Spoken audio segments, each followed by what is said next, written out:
Assalamualaikum warahmatullahi wabarakatuh.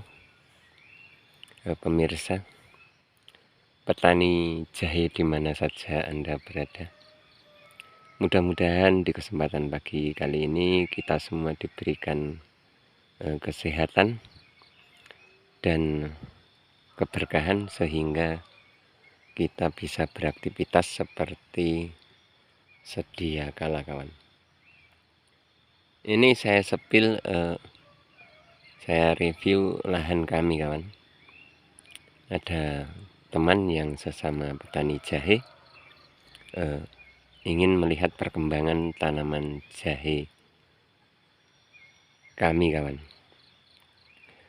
Dan alhamdulillah jahe yang saya tanam sudah tumbuh semua, kawan. Harusnya ini sudah melakukan pemupukan pertama, akan tetapi di tempat kami itu belum hujan lagi, kawan. Jadi belum kami aplikasikan pemupukan pertama. Dan saya tanam jahe sangat cetek, kawan. Jadi kelihatan semua itu. Jahe-jahenya kelihatan semua seperti ini. Itu hampir semua kelihatan, kawan. Saya tanam cetek itu tidak dalam itu untuk menjaga atau mengantisipasi agar akar tidak terlalu dalam, tidak terlalu lembab, yang akhirnya akan membuat jahe kurang sehat, kawan. Jadi kalau tanaman jahe saya ini itu sebetulnya tidak untuk direkomendasikan, kawan. Karena apa? Banyak petani yang bilang dan mitos bahwa jahe ditanam di tempat yang berulang itu akan kurang bagus. Dan karena kami keterbatasan lahan, jadi ini saya tanam berulang, kawan. Berulang-ulang di sini nih. Ini bisa saya sepil ini. Pohon karet itu yang buat ramban itu. Ini yang kemarin itu juga saya tanami jahe, kawan.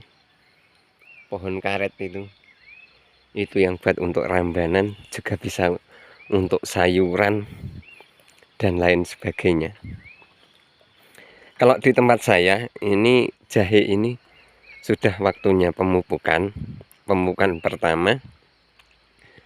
Setelah kita lakukan pemupukan, kita akan melakukan pengakenan, kawan. Pengakenan itu mengambil ini biji benihnya, ini diambil, kawan, untuk dijual. Ini bisa dijual, kawan.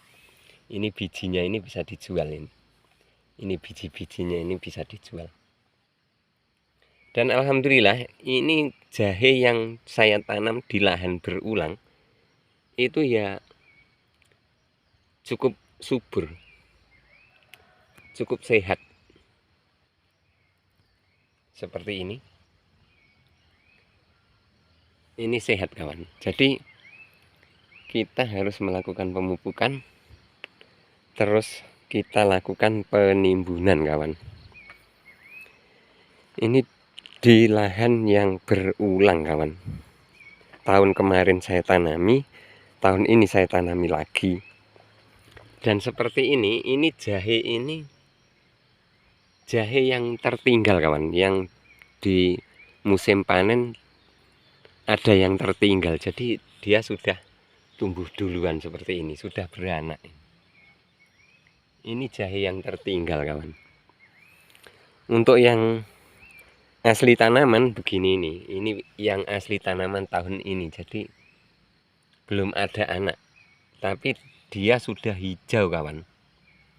Tumbuh sudah hijau karena kami mengaplikasikan pupuk dasar juga yang dari kimia, yaitu Ponska. Seperti ini sudah hijau-hijau, kawan. Dan masih ada juga yang masih mau baru tumbuh, itu masih di dalam itu. Ini tunasnya ini, kawan.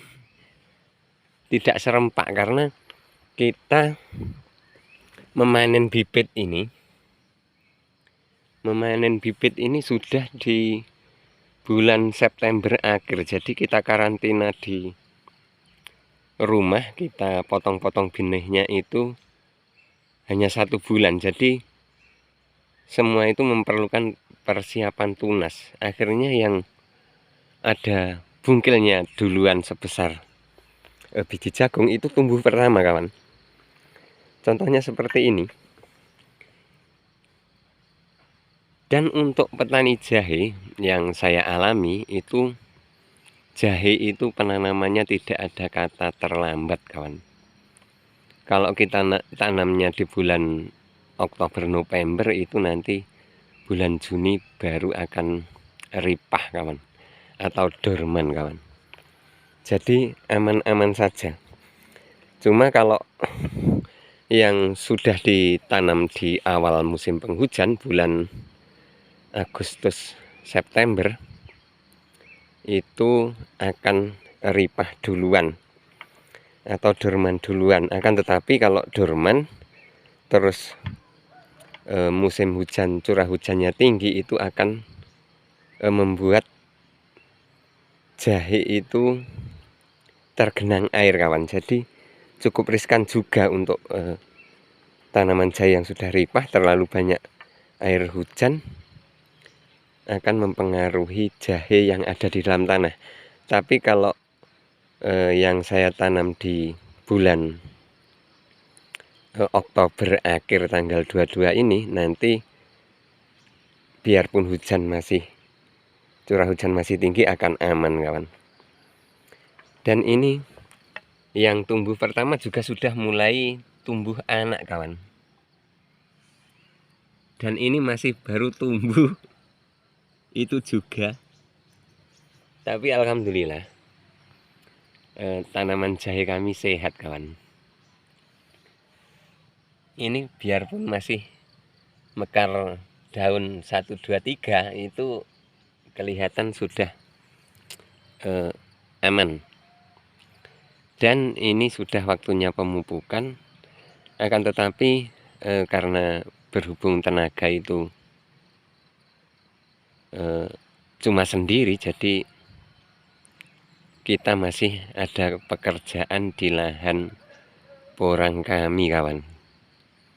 Jadi untuk petani jahe, syaratnya agar tanaman kita aman dari segala penyakit, entah itu petani jahe, entah itu petani kelapa, entah itu petani padi, itu ada caranya agar tanaman kita aman dari serangan penyakit. Itu cara itu sangat simpel, kawan. Jadi kalau kita lagi panen jahe begini nih, kita harus sedikit bersedekah, kawan. Entah itu 1 rempang, entah itu 2 rempang. Karena dengan sedekah jahe kita itu tidak akan berkurang. Jadi rezeki kita itu tidak akan berkurang, kawan, bahkan akan bertambah. Jadi itu ilmu yang saya pakai, yang diajarkan dari orang tua kami, kawan. Jadi kalau waktunya panen kelapa atau panen jahe, sedekahkanlah sedikit agar tanaman kita itu akan bagus, kawan. Oke, jika video ini bermanfaat, tolong di like, komen, dan subscribe. Mudah-mudahan petani Indonesia maju jaya, makmur sentosa, tidak kurang satu apa. Mungkin kurangnya hanya uang, kawan, tapi kalau kita pandai bersyukur, kita tidak akan pernah merasa kurang, kawan. Jadi intinya kita bersyukur agar kita bisa menikmati apa yang kita usahakan dan rezeki yang kita terima dari Tuhan Yang Maha Kuasa. Oke, tolong di like, komen, dan subscribe. Akhirul kalam, wassalamualaikum warahmatullahi wabarakatuh.